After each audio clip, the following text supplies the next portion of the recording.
Okay, in this tutorial, I would like to focus on the direct preparations, which are really the simplest preparation in bitKlavier. But before that, I'd like to touch on two things, miscellaneous things that I missed in the first tutorial.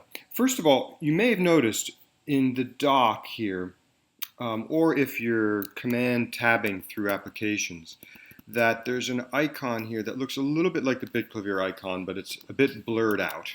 And it's different than the icon that you see in your folder. That's actually because there are really two applications running at the same time. And that blurred out icon is for this background application. The reason I want to mention that is it's important not to try to put this icon in your dock and then to launch bitKlavier from that blurred out icon, because it just won't work properly. So if you want to have it in your dock, then you should drag the original from the folder to your dock, and then launching it from there should be fine. Now, in some unusual situations where perhaps bitKlavier has crashed, you might end up with this funny application in the background hanging and seeing that icon down here, in which case you should just quit it before you try to start bitKlavier again. One other thing is, in this particular case, I happen to launch bitKlavier before attaching my external MIDI keyboard, and so you'll see that I have, these are all internal, not even devices, they're sort of virtual devices that can be used. And if I play my external keyboard, it doesn't work. I can now plug it in, and it still doesn't work. Oops, actually it does. Sometimes it won't work right away when you plug it in after the application is launched. And you see it's not even in my menu here. However, if you click on Input Keyboard, just on the text there, it'll reload this menu, so you see it's added my LPK25 keyboard. So that's just to know that you can attach a MIDI keyboard or a MIDI device after you've launched bitKlavier without having to relaunch it. Okay, so now into the direct preparations up here. Let's take a look at these. These are really quite simple, and in its most basic form, the idea is that you would be able to silence particular notes. So you would play a particular key, and I'll highlight one here, and I'll set the gain to 0. So now when I play that C, I don't get a sound. Well, you might think that's kind of silly. Why would we want to do that? Well, some composers like to be able to use particular buttons as switches to create other changes, for instance, to change presets and so on, things that we'll get to in later tutorials. There's also some interesting effects you can get where when you have some of the other preparations, the nostalgic and synchronic preparations, which we'll get to later, you can have those sound without actually having to hear the direct sound of the piano. And this is why they're called direct preparations, because we're really affecting the immediate direct sound of the piano. In version 1 of bitKlavier, this is the only thing you could do with the direct preparation, is silence the keys or not. In version 2, there are a number of other things we can do. So, for instance, I'm going to set the gain to this C back.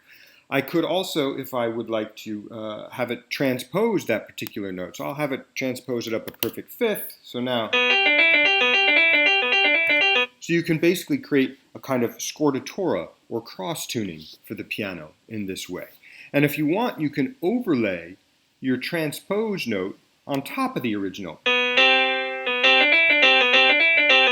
So in this way, you can create a kind of harmonizer. So actually thinking about a harmonizer, we could, for instance, say we want to have a kind of an octave pedal where each note is doubled an octave lower. And let's say we want to have that be for the entire keyboard. Well, we can go over, this menu allows us to set some obvious segments of the keyboard. So for instance, all on, turns them all on. So now there's basically an octave below for all the keys on the keyboard. I could also turn them all off if I want to start from scratch, And there are various other subsets, white keys only, black keys only, and then octatonic just for fun. But you can also just by hand set which keys will have these particular settings.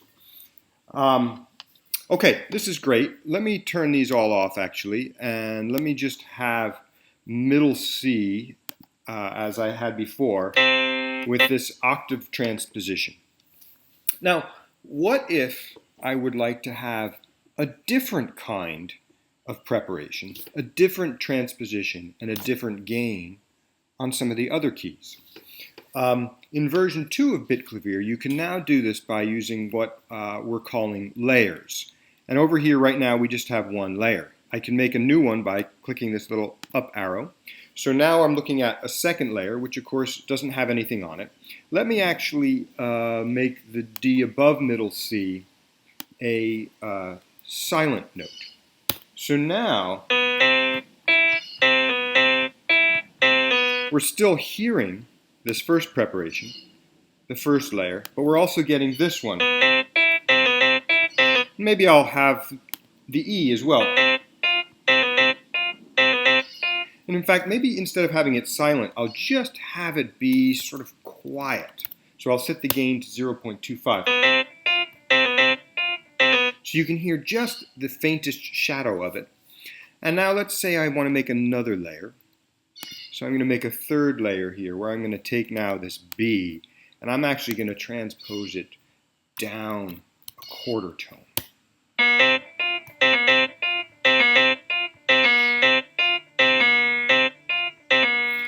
So now I have a fairly complicated mapping with preparation with 3 different kinds of preparations that I might want to save.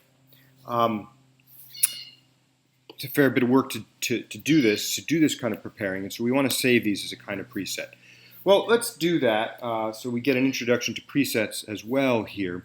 And as I told you before, here's the preset menu. And right now it comes with all the default presets. And if I wanted, I could overwrite a current preset. In fact, I'll overwrite the current blank preset with these settings. So now if I go to some of the other presets, you'll see this disappear. But if I come back to blank, you'll see my direct layers return. So I have that same set of preparations. However, now I've lost my blank preparations. Well, don't worry about it. This is all at this moment just been saved locally. Whenever you do anything here, overwriting, making a new preset, or doing any of these things here, you're only doing it locally. And when you quit the application and restart it, those changes will go away. So if I just quit at this point and open it, I will be able to retain or regain my blank preset without having lost it. However, I will have lost my nice new preparation that I had set up here. So what you need to do in order to actually save this for real is now save your library or your bank of presets to disk. Now, I actually don't want to overwrite the bitKlavier examples. I'd like to leave those as they are. And what I'd rather do is make a whole new bank. So what I'm going to do is come over here and I'm going to clear all of these. So now I've got no preparations at all.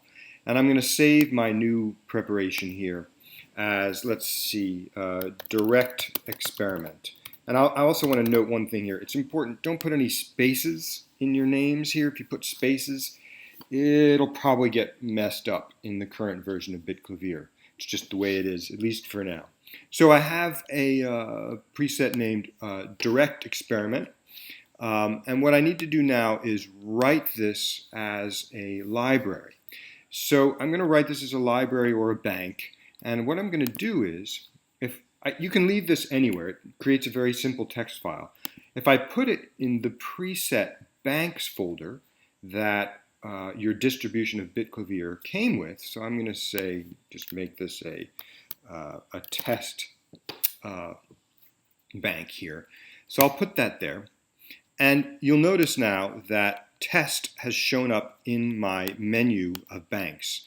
And what that means is that next time I launch bitKlavier, it will automatically be there. And so I can go back to my blank bitKlavier examples preset, or I can go to my new test bank and have my new set of preparations that I've made here. I think that's all we need to cover at this point for this tutorial. We've done an introduction to the direct preparations, some miscellaneous subjects, and an introduction to saving presets and preset banks. More later.